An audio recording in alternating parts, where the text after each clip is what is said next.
അന്നദാന പ്രഭുവേ നിൻ ആശ്രയം യാചിച്ചുകൊണ്ടഗതികൾ നിന്നാമം ധ്യാനിക്കുന്നു.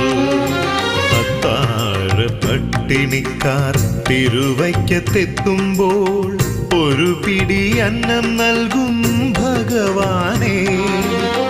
അന്നദാന പ്രഭുവേ നിൻ ആശ്രയം യാചിച്ചുകൊണ്ടഗതികൾ നിന്നാമം